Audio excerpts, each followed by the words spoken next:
오늘은 추수감사절 예배입니다.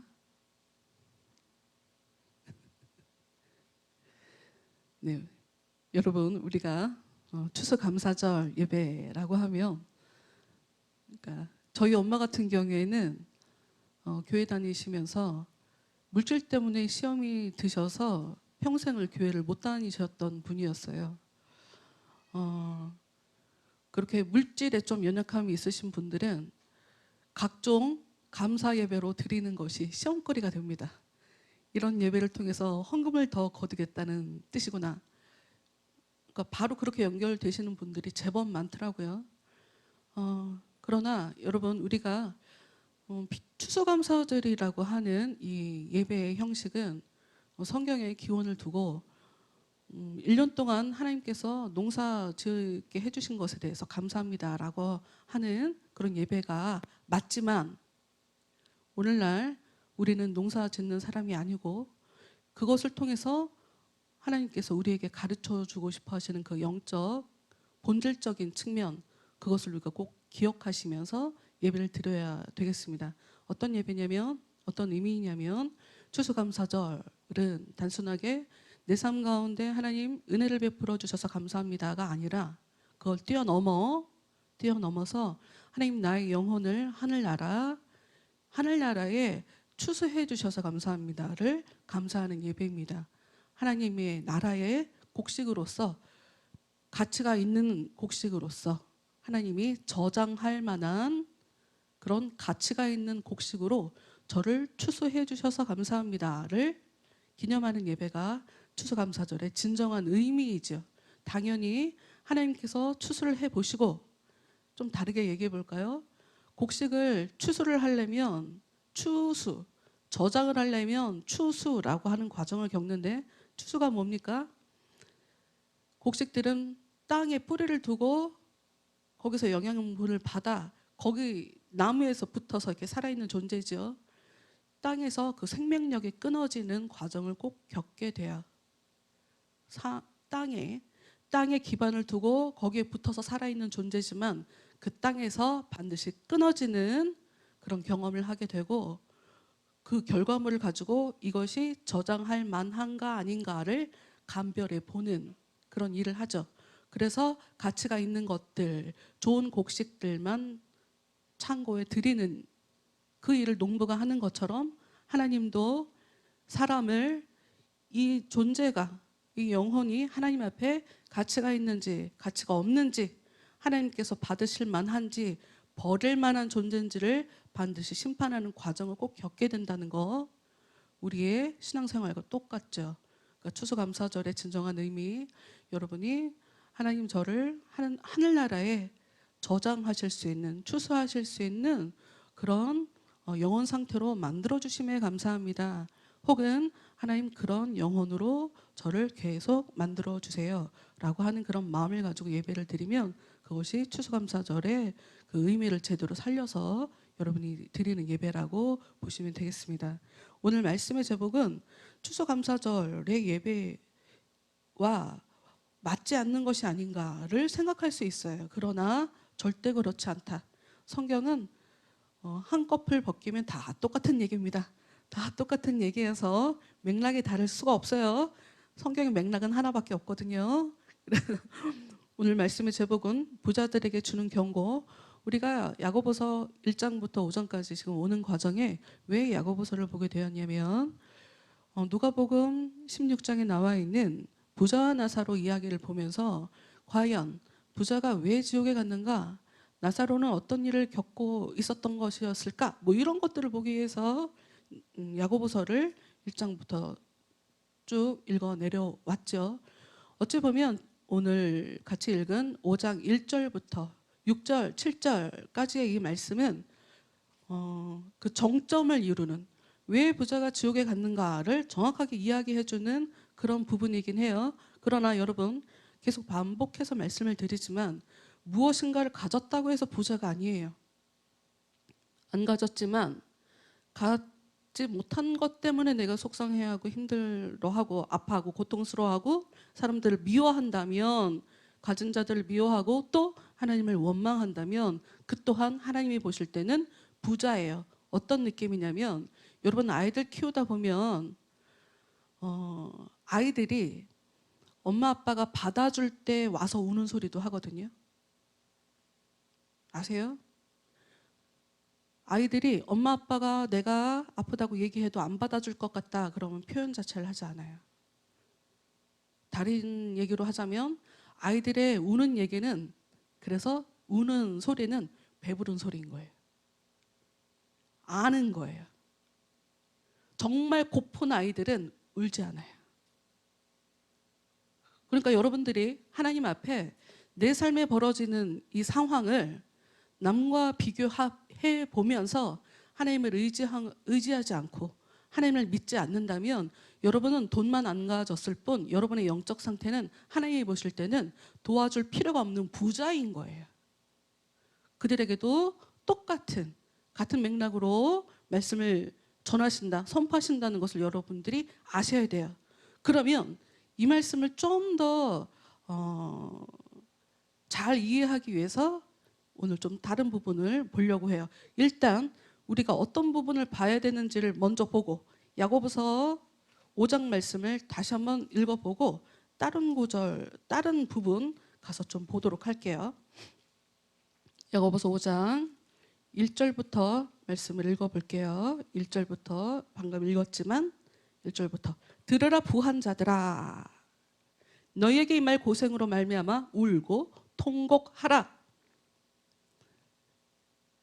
하나님이 보시기에 부한 사람들, 나한테 도와달라고 하지 않네, 나를 의지하지 않네 라고 하는 부한 자들은 하나님께서 때가 이르를 때 그 영혼을 건지기 위해서, 그 영혼에게 진정한 겸손을 주기 위해서, 그 영혼에게 하나님이 살아계심을 가르쳐 주시기 위해서 고통이 임하죠. 고생할 일이 생기죠. 그때 어떻게 해라? 울고 통곡해라. 특히나 가진 사람들 2절 너희 재물은 썩었고 너희 옷은 좀 먹었으며 너희 금과 은은 녹이 슬었으니 이 녹이 너희에게 증거가 되며 불같이 너희 살을 먹으리라. 너희가 말세에 재물을 쌓았도다. 여러분 우리가 살고 있는 이 세상은 말세입니다. 교회마다 지금이 마지막 때라고 하죠. 가끔 가다가 이 말씀이 어떤 의미인지를 설명을 하긴 하지만 오늘 이거 설명하면 오래 걸리니까 여러분 맞습니다. 우리가 살아가고 있는 지금 이 세상은 말세예요. 왜 사람들이 힘들게 되었나? 무엇이 증거가 되고 있나? 그들이 갖고 있는 금과 은이래요. 부자가 갖고 있는 금과 은. 아무 가치, 값어치 없이 그냥 쌓아놓기만 한 것들. 하나님이 보실 때 저 재물이 과연 저 사람에게 좋은지 모르겠고 그 주위 사람들에게 유익을 끼치는지 모르겠고 하늘나라의 재물을 쌓는 그 사람의 영혼에게 긍정적인 효과를 가지는지 모르겠고 이런 것들을 바로 성경에서 그들이 갖고 있는 금과 은이 녹슬었다라고 하면서 그 녹이 증거다. 아무 일 하지 않고 있는 니들이 갖고 있는 그 쌓아둔 그 물질이 너희들이 고생해도 된다는 증거다 라고 하면서 그 증거가 불같이 너희 살을 먹으리라. 너희들을 태울 거다. 너희들을 힘들게 할 거다. 너희들이 행한 대로 나는 너희들에게 갚아주겠다라는 얘기죠. 4절 보라 너희 밭에서 추수한 품꾼에게 주지 아니한 삭시 소리 지르며 그 추수한 자의 우는 소리가 만군의 주의 귀에 들렸느니라. 보통 주인들은 인색합니다. 일을 시키고 잘 주지 않죠. 그때 어떤 일이 벌어지죠? 억울합니다. 나는 받지 못했어요. 저 주인은 나쁜 사람입니다. 라고 하는 힘든 억울함, 속상함, 마음이 생기죠. 그런데 여러분 5절, 6절까지를 봐야 돼요. 그러니 내가 갖고 있는 이 불만, 내가 갖고 있는 속상함이 옳다라고 생각하시면 안 돼요. 성경을 깊게 보세요. 5절, 6절 너희가 땅에서 사치하고 방종하여 살육의 날에 너희 마음을 살찌게 하였도다. 있는 사람은 있는 대로 죄져요. 그 사람의 죄를 여러분 스스로가 단죄하려고 하지 마세요. 여러분은 심판자가 아니에요. 부자와 나사로 생각을 다시 해볼까요? 나사로는 그 어디에도 부자 때문에 속상해했다, 부자 때문에 억울해했다, 힘들어했다, 어디에도 성경에 그걸 써놓고 있지 않아요. 그 사람은 입 다문 사람입니다. 6절, 너희는 의인을 정죄하고 죽였으나 그는 너희에게 대항하지 아니하였느니라. 힘든 일이 생길 때 똑같이 쫓아가서 싸우지 마세요. 그렇다고 바보같이 살라는 얘기가 아니에요. 설명이 좀 필요합니다. 바보같이 살라는 얘기가 아니에요. 여기서 가장 이 의인들, 어떤 사람을 의인이라고 얘기하냐? 힘든 일이 생길 때, 억울한 일이 생길 때 4절 중하반절에 소리 지르며 그 추수한 자의 우는 소리가 만군의 주의 귀에 들렸느니라. 여러분 기도하세요. 힘들 때 기도하세요 라고 하는 얘기가 가장 답답하고 속상하고 무책임한 것처럼 들린대요. 그런데 이거밖에 해줄 말이 없어요, 여러분. 기도하세요. 하나님이 역사하시도록. 우리가 힘을 가져봤자 얼마나 가졌겠어요. 나는 안 그래도 의리예요. 철저하게 의리예요. 내가 무슨 힘이 있어서 갑에게 도전하겠냐고요. 그 사람을 무슨 힘을 가지고 내가 처단할 수 있겠냐고. 기도하시라고. 억울함을 얘기하세요. 하나님이 움직이게 만드세요. 여기서 중요한 건 여러분 여기도 설명이 필요해요. 그러니까 무조건 이야기하지 말라는 얘기인가? 그런 얘기는 아니에요. 뒤에 가서 그 부분은 좀 더 해결하는 것으로 하고 이 부분을 좀 더 깊게 보자고요. 어딜 볼 거냐면 누가복음 4장 말씀을 가서 볼 거예요. 누가복음 4장 1절. 여러분들이 잘 아는 말씀이에요. 잘 아는데 참 뭐라고 해야 될까? 볼 때마다 참 희한하다. 대체 이게 무슨 의미일까라는 생각을 하게 만드는 그런 말씀이에요. 누가복음 4장 1절부터 13절 말씀. 예수께서 성령의 충만함을 입어 요단강에서 돌아오사 광야에서 40일 동안 성령에게 이끌리시며 마귀에게 시험을 받으시더라. 예수님은 이제껏 자기의 일상을 사셨어요. 그러다가 이제 본격적으로 메시아의 사역을 시작하려고 하는 순간이에요. 그런데 그 순간에 가장 처음에 한 일이 무엇이냐면 마귀에게 시험을 받았어요. 그런데 정답을 먼저 얘기할게요. 예수님은 마귀의 시험을 받았다가 아니라 예수님은 마귀의 시험을 통과하고 이겨냈어요. 이게 중요해요. 왜냐? 왜 예수님이 메시아로 사람들을 살리는 메시아로서의 사역을 시작하면서 마귀와의 싸움에서 이겨내었는가? 자기가 졌는데 무슨 남을 살려요? 이 얘기가 우리에게 가르쳐 주는 것은 사람들의 모든 인생은 이 마귀의 시험 가운데서 펼쳐진다는 것을 아셔야 돼요.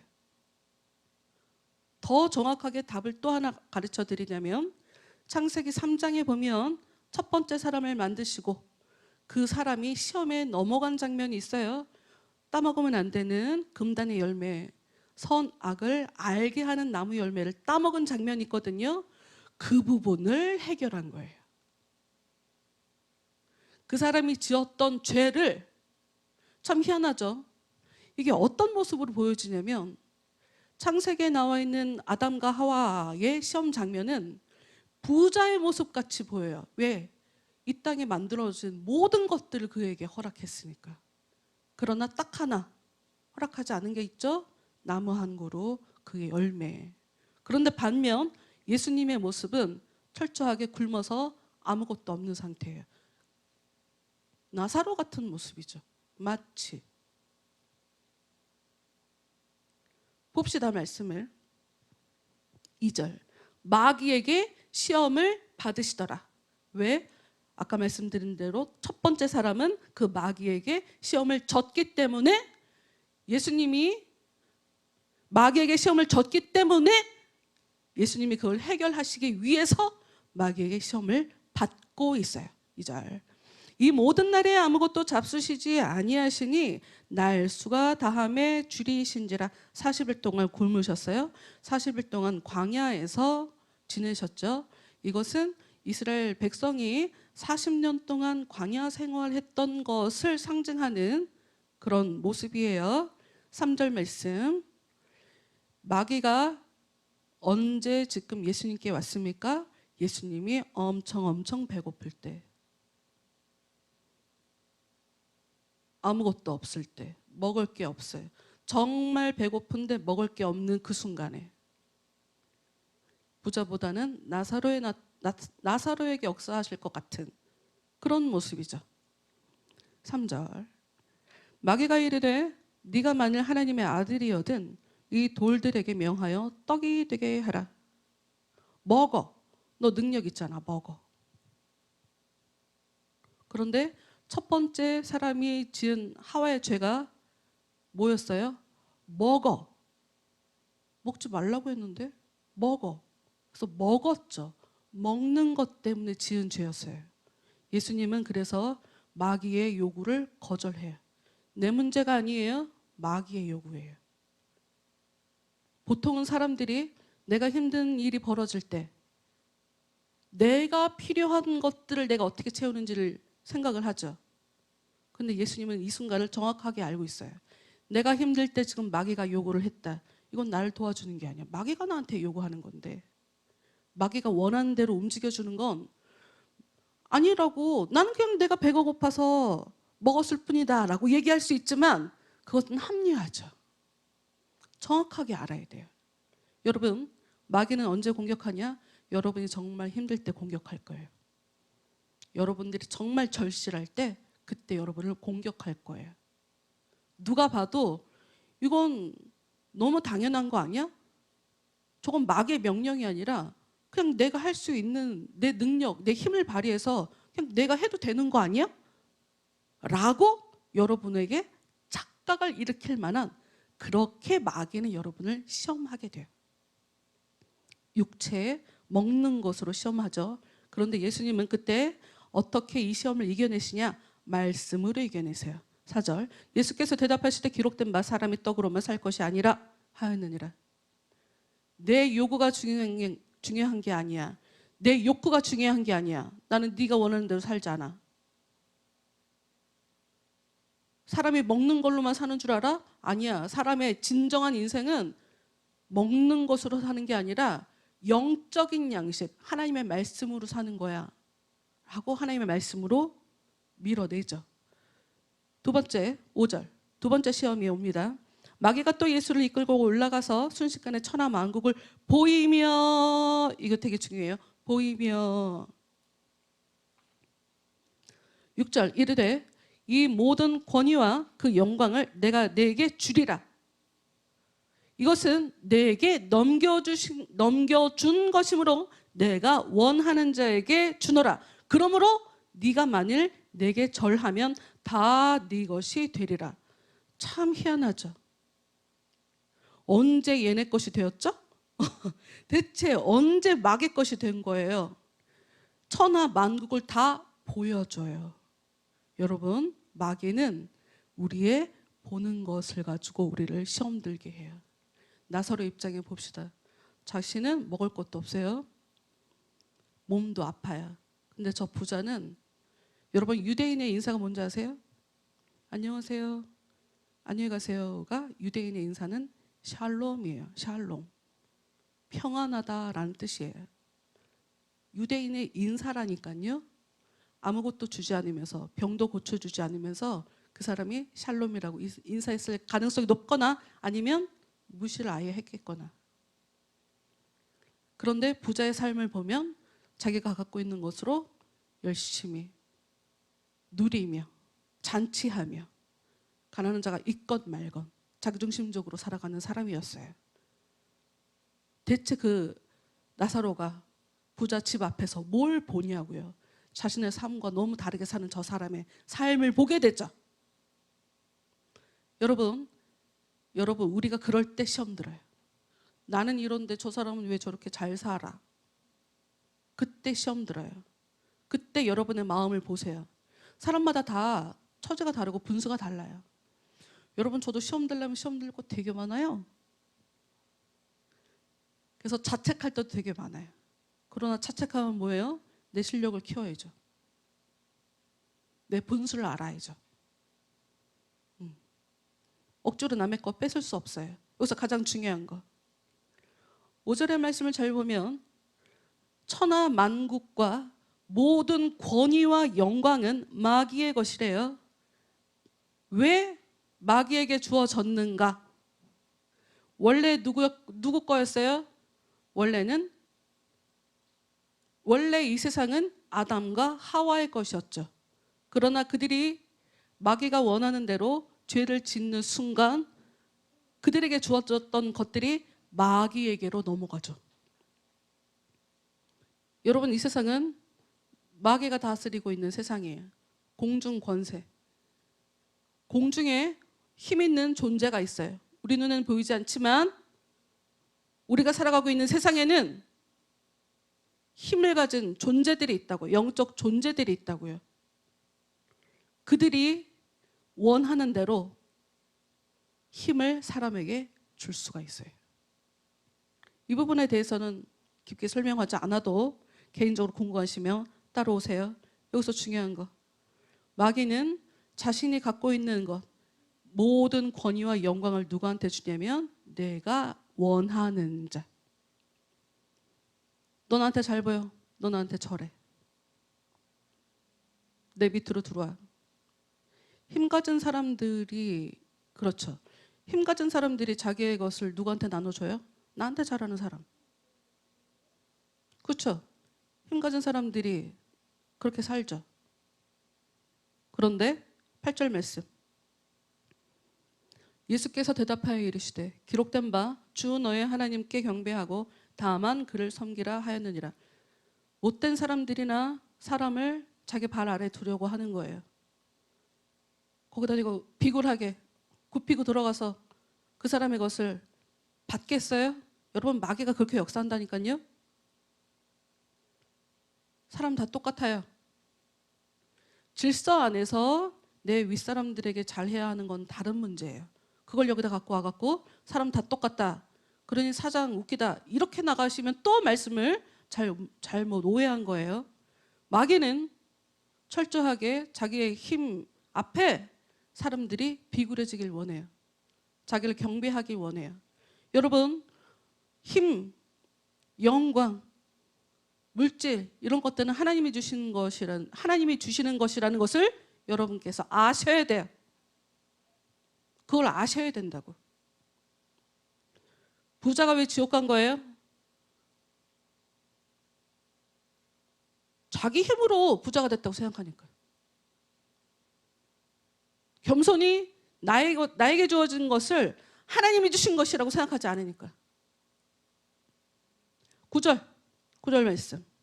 또 이끌고 예루살렘으로 가서 성전 꼭대기에 세우고 이르되 네가 만일 하나님의 아들이거든 여기서 뛰어내리라. 기록되었을 때 하나님이 너를 위하여 그 사자들을 명하사 너를 지키게 하시리라. 무슨 얘기인지 모르죠? 참 어려운 얘기죠. 이 얘기는 무슨 얘기냐면 너가 어떤 존재인지 사람들 앞에 증명해봐, 이런 얘기예요. 너 잘났잖아, 너 실력을 보여봐, 이런 얘기예요. 여러분, 사람들 앞에 허세 부리고 싶어하는 사람 되게 많거든요. 자기는 몰라, 허세인지 아닌지. 나도 있을 거예요. 아마 나도 있을 거야. 허세를 갖고 있는 사람들 보면 더 초라해 보여요. 본인만 모르는 것 같아. 사람들한테 인정받고 싶어하고 하나님께 인정받고 싶어하고. 여러분, 이런 시험에 여러분이 넘어간 거예요. 뭘 증명해요? 그 사람이 뭔데 내가 나를 그 사람에게 증명하냐고. 봐, 나 이런 존재야, 나한테 박수 쳐줘. 여러분, 이런 마음을 가지고 여러분들이 사람들을 대한다면 여러분들은 지금 마귀의 소나기에 지금 잡혀 있는 거예요. 근데 대부분의 사람들이 이런 식으로 산다는 거예요. 대부분의 사람들이. 그래서 예수님께서 이런 마귀의 시험을 이겨내시는 과정이 필요했다. 자랑하려고 하지 마요. 증명하려고 하지 마요. 내가 좀 못나 보이는데 사실은 못난 사람 아니야. 저 사람이 나 무시하는데 나는 무시할 만한 사람 아니야. 이러고 필요 이상으로 힘주고 스트레스 받고 그러지 마세요. 억울해하고 속상해하지 마시라고. 기도하시라니까요. 하나님께서 그 마음을 움직여 주시기를. 그리고 조금씩 조금씩 힘을 기르세요. 12절 말씀. 예수께서 대답하여 이르시되 주 너의 하나님을 시험하지 말라. 예수님은 그 상황에 예수님을 증명해내봐. 너 대단한 존재잖아. 증명해내봐. 라고 얘기하는 마귀의 요구를 네가 뭐라고 날 시험해? 라고 거절한 거예요. 우리 창세기 3장 말씀 가서 볼게요. 창세기 3장 1절부터. 그런데 뱀은 여호와 하나님이 지으신 들짐승 중에 가장 간교하니라. 뱀이 여자에게 물어 이르되 하나님이 참으로 너희 동산 모든 나무의 열매를 먹지 말라 하시더냐? 여자가 뱀에게 말하되 동산 나무의 열매를 우리가 먹을 수 있으나 동산 중앙에 있는 나무의 열매는 하나님의 말씀에 너희는 먹지도 말고 만지지도 말라 너희가 죽을까 하노라 하셨느니라. 뱀이 여자에게 이르되 너희가 결코 죽지 아니하리라. 5절. 너희가 그것을 먹는 날에는 너희 눈이 밝아져 하나님과 같이 되어 선악을 알 줄 하나님이 아심이니라. 여러분, 하와는 자기가 하나님처럼 될 줄 알았어요. 그 얘기는 무슨 얘기예요? 아까 예수님이 마귀에게 너의 존재를 증명해봐 라고 얘기했잖아요. 하와는 내가 하나님과 같은 존재가 되고 싶어 했던 거예요. 하나님처럼 대단한 존재로 보이고 싶었던 거예요. 그 시험에 걸린 거를 아까 예수님이 이겨낸 장면. 6절. 여자가 그 나무를 본즉, 대부분 아까 마귀가 보여주면서 시험 들게 한다고 그랬죠. 이 여자도 보게 됐어요. 보게 되면서 어떤 시험에 들었어요? 먹을 만하다. 보기 너무 좋다. 너무 저걸 먹으면 내가 지혜로워질 것 같다.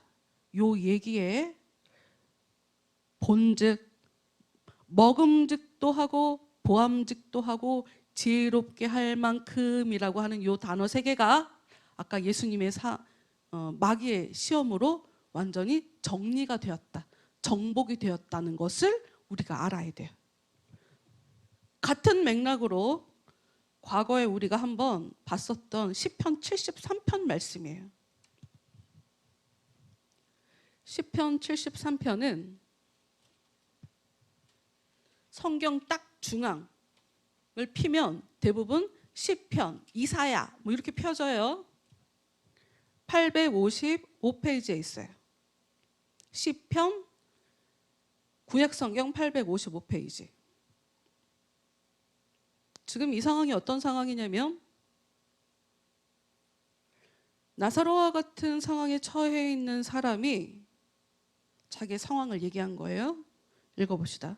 하나님이 참으로 이스라엘 중 마음이 정결한 자에게 선을 행하시나 나는 거의 넘어질 뻔하였고 나의 걸음이 미끄러질 뻔하였으니. 이 얘기가 무슨 얘기냐면 내가 죄질 뻔했다.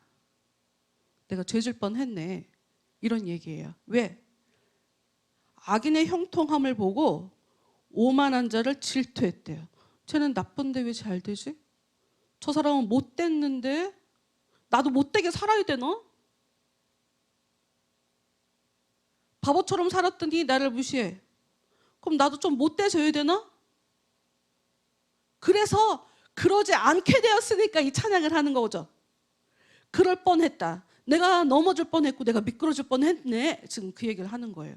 여러분, 인간은 전부 다 이런 식의 시험을 겪어요. 4절. 그들은 죽을 때에도 고통이 없고 그 힘이 강건하며 사람들이 당하는 고난이 그들에게는 없고 사람들이 당하는 재앙도 그들에게는 없나니. 저 사람들은 가졌어. 와, 잘 먹고 잘 살아서 그런지 건강해. 아프지도 않아. 죽기도 잘 죽어. 나 이해가 안 되네. 6절. 그런데 뭐가 문제예요? 잘 먹고 잘 살잖아요. 교만해져요. 자기가 잘난 줄 알거든. 그러므로 교만이 그들의 목걸이요. 먹거리라고 할 뻔했네. 그러므로 교만이 그들의 목걸이요. 강포가 그들의 옷이며 잘난 척하며 살아요. 못되게 살아요. 힘 있는 사람들은. 살찜으로 그들의 눈이 솟아나며 그들의 소득은 마음의 소원보다 많으며 바라는 것보다 더 갖는 것도 더 많이 가져. 돈도 잘 벌어. 능력도 있어. 그들은 능력하며 악하게 말하며 높은 데서 거만하게 말하며 그들의 입은 하늘에 두고 그들의 혀는 땅에 두루 다니도다. 말도 잘해요.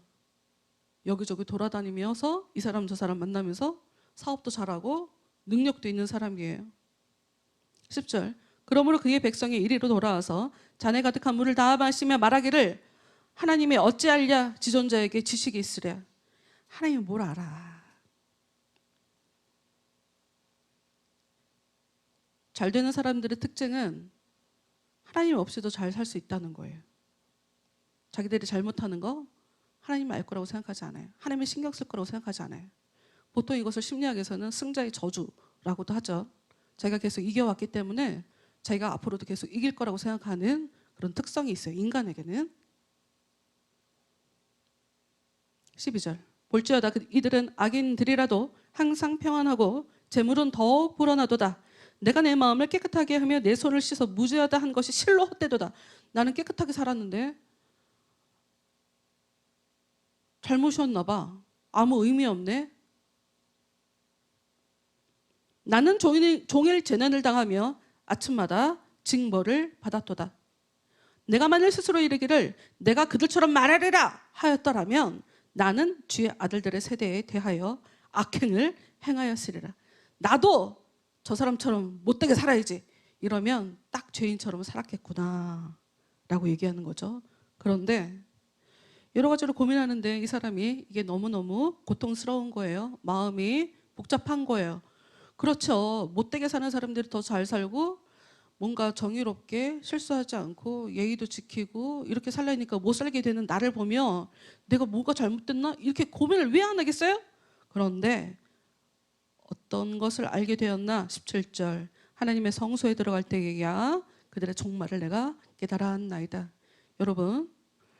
여러분의 인생에 무엇이 옳고 무엇이 그른 것인지는 여러분 스스로 판단할 거라고 생각하지 마세요.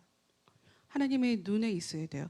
하나님의 마음이 있어야 돼요. 하나님의 판단력이 여러분에게 주어져야 뭐가 옳은 것이구나. 이건 좋아 보여도 나쁜 거구나. 이게 다른 사람 볼 때 우스워 보여도 이게 옳은 거구나 라고 하는 판단은 하나님이 하실 수 있게 해주는 거예요. 여러분의 눈, 세상이 주는 가치관 가지고는 절대로 무엇이 옳은 것인지 하나님께서 원하시는 정의와 공의의 길을 절대로 갈 수가 없어요. 인간은 누구나 다 연약함 때문에 흔들리게 되거든요. 그래서 27절. 무릇 주를 멀리하는 자는 망하리니 음녀같이 주를 떠난 자를 주께서 다 멸하셨나이다. 하나님께 가까이 함이 내게 복이라. 내가 주 여호와를 나의 피난처로 삼아 주의 모든 행적을 전파하리이다. 여러분, 하나님을 가까이 하는 게 복이에요. 하나님을 가까이 해야 수시로 올라오는 우리 마음의 약함, 불평이 나오고 속상하고 쓸데없이 갈등하고 하는 것들은 여러분이 하나님께 자꾸 나가야 하나님이 여러분의 마음을 만져줘야 마음이 눌려주고 죄짓지 않고 이렇게 평안한 삶을 살 수 있게 도와주신다는 거. 그래서 진정한 감사가 여러분의 삶 속에 나타난다는 거. 감사할 수 없는 순간에 하나님의 눈으로 감사할 수 있는, 전에는 안 보였던 것을 보게 되므로 진정한 감사를 하나님께 할 수 있는 자가 된다는 거. 그런 사람들이 하나님 보시기에 하늘나라에 저장할 수 있는, 하나님께서 하늘나라에 받아주실 수 있는 그런 영혼으로 계속 만들어져 가는 그런 삶을 사시게 되는 것이라는 것을 여러분이 잘 아시면서 한 주간도 오늘 우리 아주 아름다운 자매와 멋있는 형제께서 특성해 주신 대로 그리 아니하실지라도 감사는 아무나 할 수 있는 게 아니거든요. 하나님의 마음을 주셔야 할 수 있는 것이어서 하나님을 가까이 하시면서 내 생각과 달라도 내 삶은 너무 불편해도 그리 아니하실지라도 저는 감사합니다 라고 고백하실 수 있는 그런 복된 한 주간의 삶이 되시기 바랍니다.